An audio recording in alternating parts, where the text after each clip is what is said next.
Saints in the City for Bruce Springsteen. They could not make it today. They actually are having a rehearsal at this moment in time. They get the venue, had it all screwed up and so forth. So we're going to try to get him back in the next couple of weeks. But I wanted to play that whole song because, somebody who is both a citizen activist as well as an incredible performer, and is politically, the man that they go after. And we're not talking about Mark Taylor-Canfield, who's coming up next, but Bruce Springsteen. Every Democrat going back to 2000 that I know of, and maybe even in the 90s with Clinton, but back to 2000, I remember in Al Gore in 2000 in Miami would bring up Matt Damon and Ben Affleck, Boston fame. And of course, that movie that just made a couple of years earlier that won an Academy Award. And they brought up Bruce. And every election, Kerry in 2004 had him, and so on and so forth. The great Bruce doing the right thing with the new Minneapolis song. We can't play it, folks. So, we didn't have it from the city cover band. Maybe Mark could give us a few words. But the point is we wanted a tribute to Bruce through the fact that we can't play Bruce Springsteen because we get fined and all the other kind of nonsense with the world of YouTube and everything else. So we gave you the alternative, which we love to do here on the Jeff Santos Show. And with that, from Saints in the City to Bruce Springsteen to live from Seattle, the home of the Seahawks, the home of the Mariners, and now Mark Taylor-Canfield live in Seattle, right here on the Jeff Santos Show. MTC in the house. Well, I have a quick song. It's to commemorate what's happening today with the national shutdown that's happening against Trump and ICE. But this is a public domain song, Jeff. So you can play it as many times as you want. Goes like this. Hey, Mr. Bossman. Don't hear us when we call. Yeah. Hey, Mr. Bossman, won't you hear us when we call? Oh, yeah. I said, you ain't so big now. You just talk, that's all. Hey, Mr. Bossman, you say we don't need any more hate. I said, Mr. Bossman, we don't need any more hate. You got it. You know it. I said, we had too much already, and it's far too late. Yeah. MTC in the house. Won't you hear us when we call? I said, Mr. Bossman, won't you hear us when we call? I said, well, we keep on shouting, but you ain't listening at all. Yeah, that is the voice of Mark Taylor-Canfield, the Renaissance man on the Jeff Santos Show. And for the cover band, I just wanted to do this while they were playing. I'm like, I got to do this. Like, yeah. There you go. more, Bruce. Wait, let's do it. Yeah. Well, Bruce, it's so appropriate, MTC, so appropriate, the great work you do. And, and it gives us the opportunity to play Bruce through the cover band because of all the rules and stuff of media today. And, we got to figure out ways around that. But, this is we're in a different world, man. This is it. I don't know if you've had a chance. I know you had a chance to catch Patrick Claiborne, but we've been able today on what is, designated, Fun Day Fridays, because of what is happening, particularly with Don Lemon and so forth. And I want to get your thoughts on that in a second. It all sort of morphed into this. And we had, and I'm a lucky guy in this regard, led by you, but Kevin Paul Dupont, who's a fantastic hockey writer, gave us really an eloquence about the world of journalism and what was happening with the Washington Post journalist who was, invaded by ICE and so forth in her house in D.C. This is the Bezos-owned Washington Post, by the way. Just a reminder, folks, who is, a Seattle resident the last time I checked, although I don't know, maybe the people of Seattle may get him out. Then, of course, you have Gary Washburn, an African-American journalist and NBA covering the fantastic Boston Celtics and the NBA as a whole, gave us his thoughts. And, of course, he used to cover the Celtics when Doc Rivers was coach, who's been so eloquent about what is happening in Minneapolis. And Patrick Claiborne, who you did get a chance to hear, I believe, toward the end of that interview, really, saying and speaking truth to power, on the issue of being a person of color. And that Lemon, as DuPont also pointed out, both African-American and a gay man, they're both well known. I just think that, it's fantastic to have, these compatriots. And like I say, I'm a pretty lucky guy, and to end up with you, who is the Renaissance man of the show, activist, journalist, Democracy Watch News, of course, and a musician.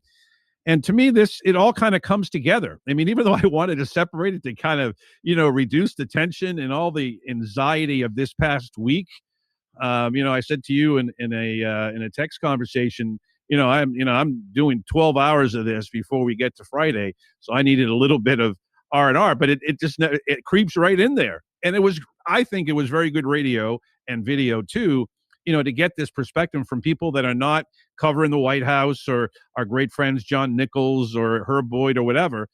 But it goes to show you the world of sports and the world of journalism, is living through this too. And your the thoughts, world of my music. friend? The world of music too, of course. That's why Bruce Springsteen did this incredible thing, and within like 3 days wrote, recorded, and released a song. Only Bruce Springsteen could do that, by the way. By the way, I suggest that everyone listen to his album called Nebraska. It's amazing. He did it, I think, on a 4-track tape recorder. It's incredible. Wow. But he sounds a lot like that. Dylan. Yeah, he sounds a lot like Dylan on this new song. I thought that's kind of a tribute to Dylan. By the way, Spooky up here behind me, Spooky Pokerina, my rock and roll marionette, wanted to say hi to you and everybody. Yeah, we were down at the Seahawks game this last time when they kicked the Rams' arse. And she got on the media again, of course, so she's more famous than I am.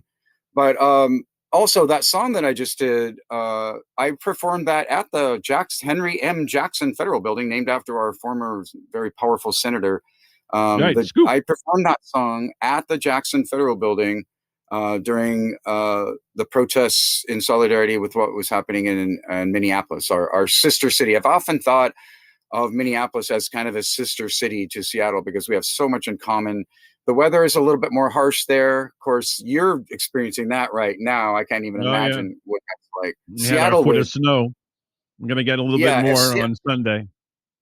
If Seattle got a foot of snow, everybody would just, it would be a general strike anyway, because nobody would be able to go to work there with all the hills, and nobody has snow tires or planes. The bogging down Pioneer Square. Coming down Capitol Hill, down Denny Way, or famous on YouTube. We're sitting in my friend's house betting on which car is going to slide down the hill first, the Toyota or the Mercedes. We're taking bets. But I think it's probably we don't want to right crash the Mercedes in Seattle. I can tell you that. That's people complain about the weather in Seattle. Yeah, well, people complain about the weather in Seattle, but let me tell you, I will take 50 degrees and raining any day over -5 or -12 or whatever. So I'm good. I'm good to go. Okay, so sorry, Mr. Claiborne, we don't have the weather you have in Southern California. I am very jealous, but I'm also afraid to move there again, to spend some time there again, because I probably wouldn't want to leave. But I become a beach bum. I just sit on the beach all day long. I lived there for a couple of years too, man. It's hard. It's hard to leave that. Oh, I tell you, when you come back and you get 30-degree temperatures in March and snow in April, it's like, oh, that's why I don't spend time in. That's why I don't go to Hawaii, because I wouldn't want to come back. My friends are always like, "Hey, let's go to Hawaii." Hey, Yeah. I wanted to say, this is really serious though. What happened to Don Lemon? I mean, regardless of what you think of him as a person, and he actually had his own controversies there as a journalist. But you know, Yeah. anytime a government goes out of its way to persecute and prosecute and punish people who are trying to tell the truth, you know that we've turned a corner towards fascism and authoritarianism. And we have to turn back, because this is exactly right out of the dictator's handbook. This is exactly what Pinochet and Kim Jong Un and all the rest of them do. Right. Yeah, they go after It's journalists. exactly what they do. They go after journalists, and they go after the news media, and they try to control media. In Turkey, they just close the media, close your operation down. So we have that happening all over the world. And we for many years thought that that would never happen in the United States, but it is happening here. And Trump is taking, he's taking all of his lessons from the dictator's guidebook, that all of the dictators have read, from Mussolini on. And one of the things you do is you definitely attack the press, and you try to eliminate any kind of political opposition. And eventually that means arresting people. Eventually that means using paramilitary organizations and agencies of the government to go after people who are doing nothing but speaking the truth. And that's what we have now. So the First Amendment is ensconced in the U.S. Constitution. I know that Donald Trump has never read the U.S. Constitution, has no idea what it means, and it apparently doesn't know what it has a Cliff Note version on top of it. Look, it's just out of control, Mark. It's too boring for him. What has to happen here? Yeah, he doesn't even get the daily report on foreign policy and stuff. But this is serious, Jeff. I'm always complaining. No, it is, Mark. Look, I think in terms of press freedom, we are an embarrassment next year, right now. The world is going to be looking at us like, you have no idea how far we're going to drop on the World Press Freedom Index in terms of freedom of the press in this country. It's just sad. I never thought I would see a day like this. And we have to stand up and fight it. We have to fight it. You and I and everyone else and all the musicians out there. And the key thing, Mark, is fighting peacefully, because we can't get to the bottom of the barrel. But we cannot give up. And as I say at the end of my show all the time, keep on fighting peacefully, folks, peacefully. And, we cannot have it, and there's going to be instigators too on the other side, that they try to get it going, of course. And so, it is really important, to keep it peaceful. I also think too, it's going to be a very interesting aspect here in how the progressive community, puts pressure on leaders. Like I mentioned the other day, we're going to try to see if we can get them next week or in the next 2 weeks. But Senator Ed Markey, very progressive leader, a lot of people like AOC who helped him win re-election against the iconic Joe Kennedy, of course, the grandson of Robert Kennedy and nephew, the grandnephew of JFK. So, I mean, that was a huge win, and a huge win for progressives to do that. I also think that, that kind of pressure is going to force the Democratic leadership, Schumer and Jeffries and others, to sort of, you got to stand tall here, because that's what's, basically those three individually, include Martin in there, that's what stands between us and fascism throughout the land. Because if you don't have a loyal opposition, you got nothing. So that's why it's so incredibly important, for our friends at PD America and Our Revolution, Move On, and Indivisible, and all these groups out there. A lot of them organizing again now, March 28th, for another No Kings rally. I think this is so important. And, I remember talking to the late, great John Lewis way back when I was doing my Born in the 60s stuff. And, he said to me, to the point where you just talked about, that the wonderful thing that happened in the 1960s is you had incredible, great gospel music. Harry Belafonte, who just recently passed, was a major factor. Him and his buddy, Sidney Poitier, driving down in Mississippi and stuff. The great actor, African-American actor. I think that the music world in particular, and the entertainment community in general, I think are going to play a big role in this, as you mentioned with Bruce and others. And I think that's going to be a key part of this, because a lot of people, I don't want to talk politics, Jeff. I don't want to get into it. Don't talk to me about that. But they might listen to Bruce, or they might listen to, anybody else who's out there. And, whether it's Kendrick Lamar or Bob Dylan or whatever generation, whatever music that you listen to. And I think that's going to be important in this fascist window of time that we live in now. Your view? Yeah, if people want to find out what I'm doing, you can go to my YouTube channel. I've got this song called Mother Freedom out there that's dedicated to people struggling for justice and freedom all over the world. And I'm on SoundCloud and soon to be on Spotify and all over the place. Excuse me. My voice is a little hoarse because between shouting at the protests, playing late last night and shouting for the Seahawks and then recording. There you go. Yeah, we'll get into that in the next segment. I was in the recording studio. We've been recording all my songs. I have so many new songs. A few of them I've actually premiered on your show, Jeff, and little excerpts of them. So we're finally just getting them all recorded. On the cutting edge. Right here. Yeah, I mean, it's time for me to get my music out there. But I'm really proud of people like Eminem here. Marshall is his real first name. Ooh, did I say that? But Eminem is a great guy. A lot of people know. And he's been out there on the streets. He was there during the Black Lives Matter movement, speaking out. For a Grammy Award-winning rapper, was investigated by the Secret Service for certain statements he made about the president, which were not directly to condone violence. I want to make that clear. He was not condoning violence or trying to inspire it at all. But, the Secret Service is very sensitive about, especially public figures, I think, speaking out against the president. But, we want to avoid this kind of persecution of people for telling the truth and for speaking their minds. This is really important, that freedom of expression, whether you're in the arts or you're a journalist or you're another politician, like Mark Kelly, who's also being investigated for some of the things he said.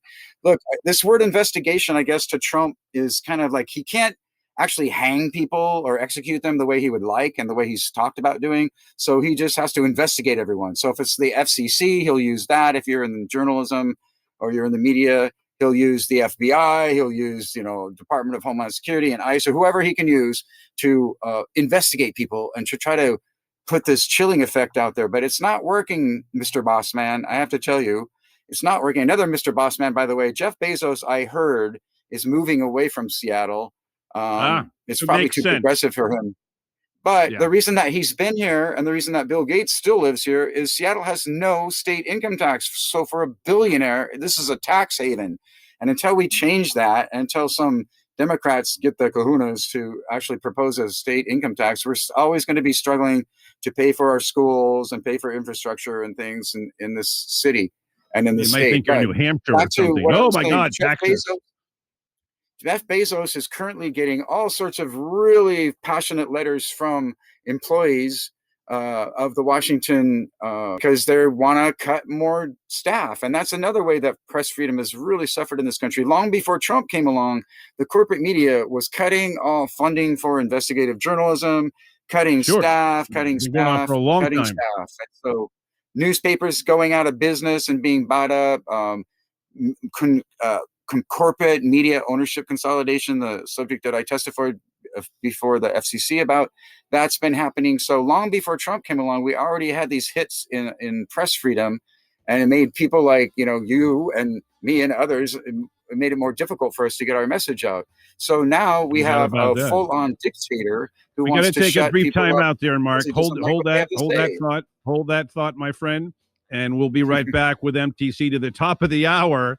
And we'll get into some Patriots and Seahawks and whether Suarez is going back to the Mariners or maybe coming to Boston. I hope it's the latter. We'll see.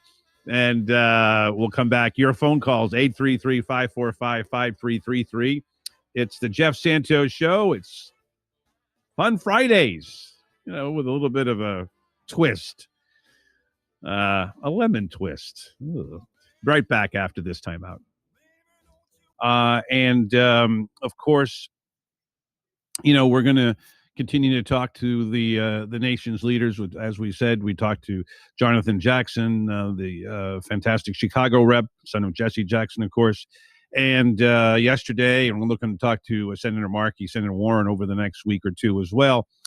But it is important to get the perspectives, as we did today from Patrick Claiborne And I think it was spot on. Similarly with Gary Washburn of the Globe and Kevin Paul Dupont, also of the Globe, it gave us three perspectives that, a lot of friends at MS Now and CNN who have done a good job in covering Minneapolis, particularly MS Now. I'll praise them because they were there, particularly Ali Vesci and particularly Chris Hayes, who was on the ground in the frozen temperatures of Minneapolis. All that is very, very good. But it is important at the same time for people to understand what is happening outside of the world that connects. And that's why it's so great to talk to someone like MTC and Mark Taylor-Canfield here, because, he's playing Seattle. He's talking to people all over the city. At the same time, he's for Democracy Watch News, he's covering the events. And what we try to do here, Monday through Thursday for 3 hours, we're trying to, from KCAA in San Bernardino, 3,000 miles away to the New York Island on WGHT. This is what we want to do. And I think it's important to balance it all because, not everybody wants to talk about politics 24/7. Some do, and that's great, but we want to balance it out. And that's why we're doing what we're doing today and look forward to doing on Fridays going forward. With that, Mark, as we would talk to Mark Taylor-Canfield to the top of the hour today, and invite your calls at 833-545-5333. I think the important piece of this, Mark, is that Bruce has opened up, and I know you mentioned Macklemore and others, what they're doing, but I hope that more and more artists, bigger names, smaller names, those who are cover bands and so forth, speak out, because what is happening is un-American. And so whether it's Donovan Mitchell of the Cleveland Cavaliers who's speaking out, and Doc Rivers and Steve Kerr of the Warriors, coach, or whether we're talking about WNBA players, et cetera, et cetera. And to me, it's really important to hear from all these folks. And I want to get your thoughts about whether you think other musicians, when you play at these venues and talk to some of your friends that have connections to the Pearl Jams of the world. And I haven't heard anything recently from Eddie Vedder, but I know he's close to Bruce. I know he's done stuff with him, and I'm hoping we hear more and more, because the more and more people, that talk out and speak out against this violence, even if they don't necessarily mention the Führer in chief, they're saying, okay.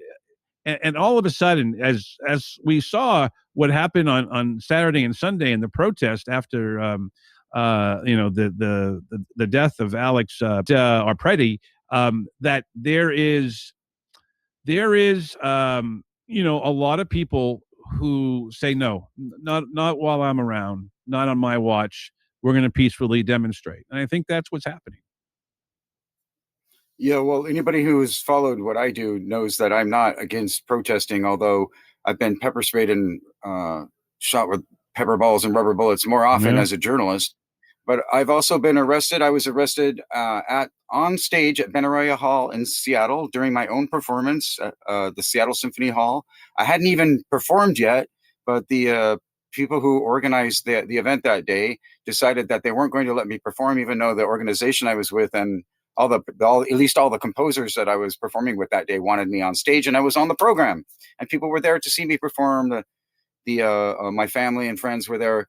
It was music day at Benaroya Hall, but I had the audacity of speaking out against the mayor's arts task force and saying that I was going to speak out during my performance about them actually not allowing any small arts organizations into the discussions about what was going to be done with this new tax money for the arts. It was just the symphony and Benaroya Hall and the Opera House and the Intiman Theater and all the multi-million-dollar bankrolled by philanthropists organizations already. So my group was trying to fight to get smaller arts organizations involved, and we would actually try to find the meetings, and they would change them at the last minute to keep us away and stuff. But finally we were able to infiltrate into the process and get some representation for smaller arts organizations. And so I'm not against it. It helps. Actually, it made a lot of people talk in Seattle and around the country about my performance and that arrest. It got people talking about the issue, about the arts, about the role of protests in the arts. There was actually even a Cornish Institute for the Arts student theater project based on my arrest, and cartoons Wow. were written about it and all sorts of things. So I think it's very helpful if people want to step up and do that. And but I do have to tell you that I often, when I was thinking of actually Don Lemon earlier, I was thinking, or Bruce Springsteen now, who will probably be investigated by somebody. I think we have to remember something that Henry David Thoreau said. And when I was in college, especially, but also in high school, I had some amazing teachers who taught me a lot about civil disobedience and satyagraha, Gandhi's peaceful resistance movement in India, and folks like Martin Luther King Jr. and Henry David Thoreau from your part of the country there, Jeff. Henry New David England. Thoreau said, during the annexation of Texas, the U.S.-Mexican War, Henry David Thoreau refused to pay his taxes because he didn't want it going towards that war, which he thought was unjust. So he made a statement after he was arrested and put in jail, and he said, "The only place for a just man in an unjust society is in jail." That's what he told his friends when they asked him, like, "Hey, should we bail you out? Do you want out?" He's like, "No, I want to be here for a while to make a statement." He's like, I met a raging granny. I don't know if you know who the raging grannies are, Jeff, but they're in my song Battle in Seattle. And an 85-year-old raging granny here in Seattle, Cindy Morrison, told me that she was really disappointed that the judge did not throw her in jail after the protest. Because she wanted to organize want to make the statement, but I don't recommend she wanted to organize she was disappointed. She wanted to organize all the rest of the inmates, the jailbirds in there, and get them to join the peace movement. But we have a very proud tradition in Seattle, and I am very proud of the fact that there are people here who have done amazing things. My friend Shayna Shepherd, by the way, amazing vocalist, probably the best singer in Seattle. And finally, people are starting to realize that because she actually was on stage with Soundgarden and did some other amazing things. Well, I hope she does something, Mark, because I think it's really important. If she wants to, I don't want to force anybody to do anything that they're not comfortable with. But I think if you're comfortable with, making a statement, whether you're performing live or you're doing an interview, I think that, to be engaged and be involved in these times is something to be proud of. And not everybody can do it. Not everybody wants to do it. And I think that's important. Hey, I want to take a little bit of a turn here to the world of sports, because it just happens to be that your football team and mine are playing each other a week from Sunday. And that's going to be awesome. And, I'm wondering, I was talking with, if you heard the interview with Patrick Claybon, about the fact that, it ended, in a kind of a disastrous way for the Seahawks, with the interception of Mr. Butler and so forth. And, I interviewed Pete Carroll not after that, but, and I remember congratulating him a year before when they beat the Broncos. I think they want just beat the Broncos. They smashed the Broncos. It was over in the first quarter. Yeah, I remember watching with friends of mine. Yeah, it was a blowout, capital B. But talk to me about this. I feel like, I guess you guys are a 4-point favorite going into the game. Drake may not be 100%, as may not be your quarterback either. But it's going to be fascinating. He played a heck of a game against the Rams. Sorry, KCAA. But the point is that I have a feeling that this is going to ratchet up over the next few days, as we get closer to the Super Bowl Sunday. And I'm hoping that people on the peaceful side of things actually, let their voices speak there in the great city of San Francisco, very progressive city, as we all know, where the Super Bowl will be played. Technically, it'll be in Santa Clara, but just 30 there were miles protesters south here. Yeah, we had the West Coast Super Bowl. We played both the 49ers and the Los Angeles Rams. The Seahawks are in the most talented division in the country and in the conference. They've done really well. against their opponents. Well, you've been The played in trouble. 49ers have always been our traditional Rival. big rivalry, and it's the only jersey that people might actually like rip up or burn in Seattle. But so even though we all support Colin Kaepernick and really wish that he was back in the NFL for his speaking up at times when it was not always popular. But we had a great series of games with the 49ers and with the Rams. Great games. The Rams game especially was just right down to the last minute. Stafford's a great quarterback, no doubt. It was great having Cooper Kupp. Cooper Kupp. Get the Super Bowl, as you pointed out. That's what some people call. But okay, the fans in Seattle, you guys may not know this, but during the game, you might hear them. Sounds like they're booing. They're not booing. When Coop gets the ball, they all go, Coop, Coop. There you go. Yeah, really loud. They love. Well, Coop. that And 12th Coop, man is something that, we obviously won't see, unless they make, massive turnout down in San Francisco. One thing that will be kind of an advantage for you guys, though, not that people in New England don't have bad weather, because we do, but you're going to have, temperatures in the 50s, I believe, for the Super Bowl, maybe 60. And that's, very similar to weather you guys have, obviously more rain. So that, you're playing on the same time zone. Rains would be great. We want rain and wind and mud.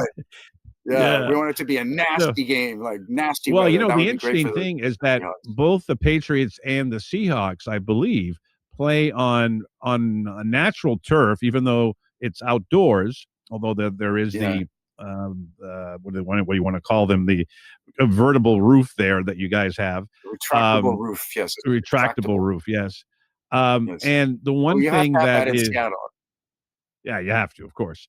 But one of the things, and I think they cover more of the fans than they actually cover the playing surface, and both the Mariners and the Seahawks. But the interesting thing is that I think that will be an advantage, to the Seahawks.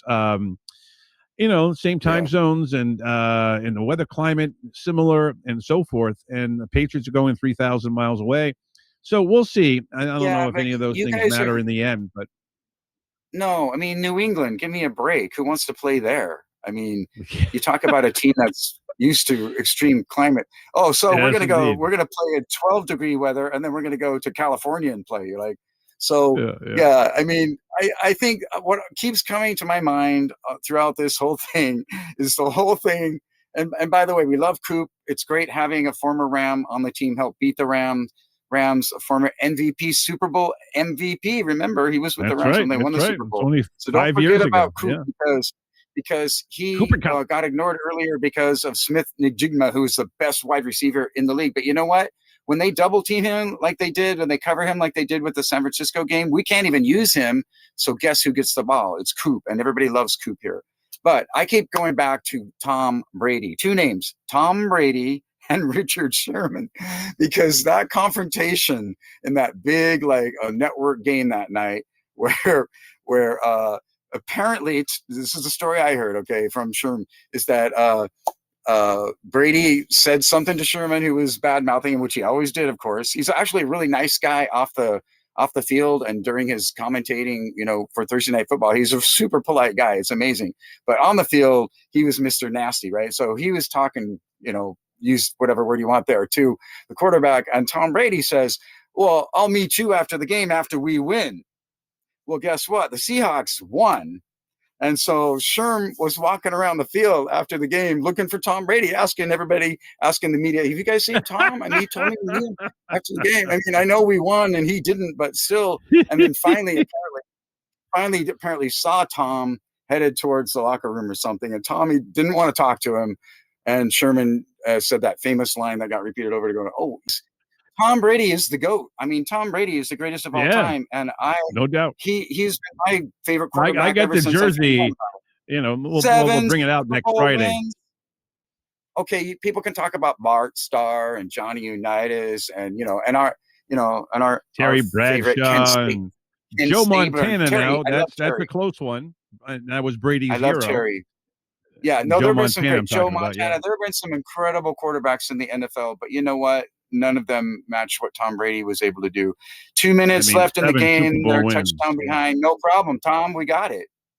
I hope the Seahawks can develop that too. I mean, they have been making it, not necessarily during a few of the games where there were blowouts, but there were a few games there that came down right to the last minute and really made the fans worry. Even that Rams game, I was with a bunch of crazy people at Victory Hall, which is right across the street from the stadium, and that place is packed with all the super fans. That's where all the TV, news stations go to interview people after the game because they want to hear from the fans. And that's where all the crazy fans are. People jumping up and down on the picnic tables and screaming and spilling beer, and everybody's having a great time. 12th man, people right? who don't know each other, giving each other big bear hugs. You get the after, guys with the horns and all that.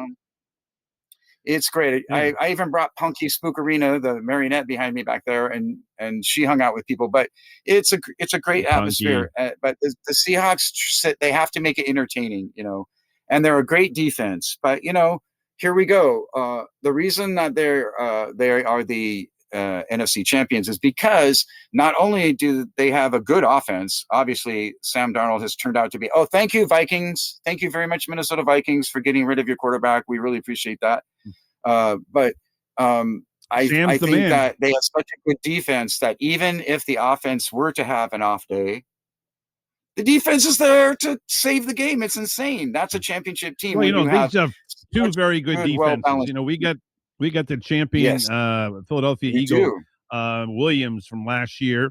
Spillane Davis is a former Super Bowl winner, I believe, with Tampa, that Brady team, back in 2020, 2021. And so, you get all of that. So it's going to be a really interesting matchup. And again, Cooper Kupp winning the Super Bowl. What is the latest on Brett May? What's the latest on your QB? May? Yeah, Drake, Drake. Shoulder. It's not severe enough to get him out of the game, but it hurts, and it could be a factor. But nobody is really talking, and the Patriots are kind of secretive anyway, so you're not going to really find anything out until game day. And but he'll play. Our QB also had some issues during. I think he got injured during practice or whatever, but he seemed to be okay with the Rams, and he actually showed that he can do some footwork there. He ran for some yards there, so that's always good to see. So I think that'll be a great matchup. Really good quarterbacks, really great defense. So it could go either way. It could be a high-scoring game where the defense wins it in the end, or it could be a low-scoring game where they just beat each other up. Yeah, one thing about that, neither team has to worry about a Butler moment that happened to you guys, because I want to. I know that's a bad name in Seattle, but the point is that I want to see it kind of clean, and if they do win, that it's not something that went awry like the Wilson pass that never made it to the Seattle receiver. The Bills are still complaining about that play too from their loss. There's that famous. I have a reel at YouTube, by the way, that's when the refs get it wrong, and it shows the play with the New Orleans play where it was obviously like the wide receiver just got tackled right before the ball even got Nobody there. called anything. It's like. That I've helped seen the Rams, that lately, though. I saw that happen with the Seahawks as well, where the receiver just got tackled. But it happens. And the thing about a championship team, and the thing that all great coaches would say. And by the way, Belichick didn't make it in the first round. I guess maybe they shouldn't have been spying on. And since he went to North Carolina, people here are like, well, you lost your fastball, and and now you're gonna have to become like everyone else. So. He wasn't much before Brady. A lot of people here, like to talk about, great Belichick. But, Belichick, he was a really good defensive coordinator for the Giants, won some Super Bowls with Parcells. But he went to Cleveland, and that was a 500 team. And the first year was with the Patriots, before Brady started a game, they were underwater. And then, Brady to the rescue. And ever since he played, the Patriots win 6 Super Bowls. So, he's a hell of a coach. Well, we have a Northwest connection too. We have a Northwest connection because of the University of Washington Huskies and Belichick. So his children are out there as well, making things happen. So That's right. also, Both in North Carolina, formerly with Washington or Washington State, one of the teams out there. Hey, I want to ask you something before we go. I just wanted to say quick. So the championship team and the coach will tell you that you're not going to. Every call is not going to go your way. So throw it off. A championship team can overcome that stuff. That's right. There you go. This is going to be interesting. His Patriots, Vrabel, head coach, been there to Super Bowl as a player 3 times. McDaniels, their offensive coordinator, I believe, has been in like 7 or 8 Super Bowls and won, I believe, close to 5 or 6. I don't know if he was there for the first one. But anyway, so that could be an advantage too and help Drake May, who will be his, second-year quarterback. So I want to ask you this before we roll. I believe it's March 28th that our friends Indivisible are doing another No Kings rally. But I think, we just missed, I guess, would have been the 40th anniversary of Live Aid, the original one. There's been several since. But I'm wondering, with all this going on, if whether it's Geldof or it's Bono or somebody, if we would put something together here in the summertime, because I think, it's not to benefit, aid in Africa, and the poverty that occurred there. But I think that America and the world, what is going on right now, that's something I think that would really benefit. And maybe like they did with the London thing, you can have it in Philadelphia and London or whatever American city. And maybe it's Minneapolis, considering what's happened. And they have big venues where the Vikings play and so forth. So I wonder if this is something that could really generate an interest. And again, it's a peaceful, loving perspective. It's not the hate. And I think this would be really fantastic in the summer of 26 to have something like that. I don't know if you've heard anything, Mark, but I would love to see it happen. I think it'd be great for the country and for the world, for that matter. Yeah, I remember some of those crazy shows that Rage Against the Machine were at. Oh man, but keep it peaceful, folks. I think it's important that people join together. And I also wanted to say quick, go Kraken, and also good luck to the Formula E drivers tomorrow for their Grand Prix. I think it's in Mexico City. So the Formula E is actually, their tour is happening. The Grand Prix are happening right now for this season. The Formula One is over for the year. And Max Verstappen did not win for once, which was great. But shout out to the Formula E cars, because I love their sustainability projects and the whole idea of like using electricity and recycled material for their cars. But yeah, we need to have a big concert, and we want Bruce Springsteen there. Okay, so I'll book it tomorrow. Right. I'll call up Bruce's guys, and you call up. You can call up U2, and we'll call up Tracy Chapman and Paul McCartney. I should probably work on the Seattle people. So Eddie, answer your phone tonight. I'll be calling you. And let me think. Who else? Shayna Shepherd, for sure. Eva Walker and the Blacktones, Cedric and Eva. I want you guys to be there. It's going to be great. And I'll do a song too.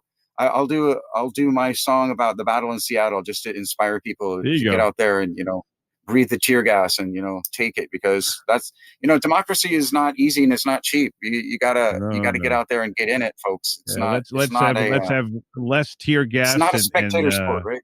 And more real tears from being inspired is what I hope. And it's not Pollyannish. It's just the reality. We got to turn the corner here, because as they say, this too will pass. And let's just hope that there's fewer of violent matters and more of peaceful and turning the page here. We've got one very important person, Jeff. We forgot Neil Young. There you go. Neil's got it. Keep on rocking in the free world.